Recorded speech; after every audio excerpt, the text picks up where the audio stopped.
अगर ऑडिटर ईमानदार है तो फिर सबको फ़ायदा होने लगा ऑडिट के प्रोसेस से। क्या मुझे कोई से और 5 फ़ायदे मिल सकते हैं? किताब में ना गिनती के 4-5 लिखे हुए हैं, लेकिन हम किताब से तो बाहर आ चुके हुए हैं, हमने खुद सोचना है। जी, 1 मिनट, यहाँ से काफ़ी हो गए जी। बैंक के लोन मिलना आसान है। आप एक बैंक को जाके कहते हैं कि जी मुझे लोन चाहिए, वो कहते हैं इनकम कितनी है, आप कहते हैं कितनी दिखानी है,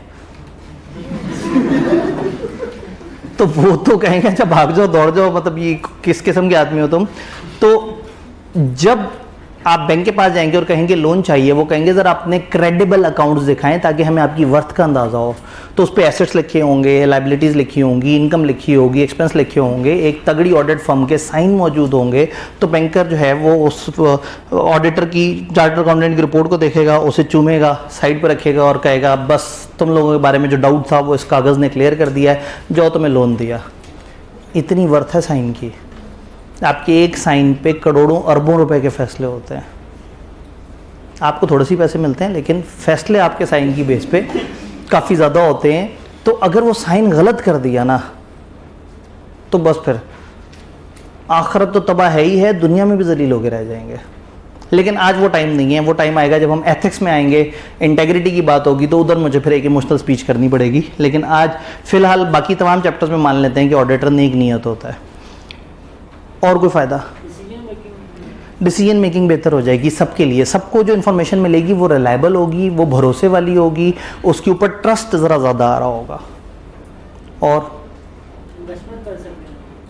इन्वेस्टर्स इन्वेस्ट कर सकते हैं उसको देख के, ओनर्स इन्वेस्ट कर सकते हैं, शेयर होल्डर्स को ट्रस्ट आ गया। जब कंपनी राइट इशू करे, उन्हें पता है हमारी कंपनी अच्छी चल रही है, वो उसमें री इन्वेस्ट कर सकते हैं। और ऑडिट का फ़ायदा, कॉस्ट कंट्रोल हो जाएगी।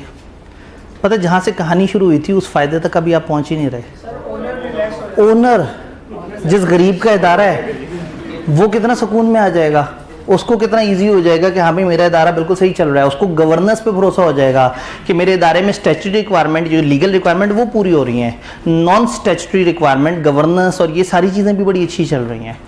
तो जब अकाउंट्स बन के आएंगे और ऑडिटर कहेगा कि हमें ना होने के बराबर फ्रॉड मिले, तो उसे एक हौसला हो जाएगा कि मेरी टीम अच्छी चल रही है, हमारी गवर्नेंस अच्छी है, हमारी परफॉर्मेंस अच्छी है, फाइनेंशियली भी सुकून हो जाएगा। अदर देन फाइनेंशियल फैक्टर्स भी उसको अच्छी तरह से समझ आ जाएंगे।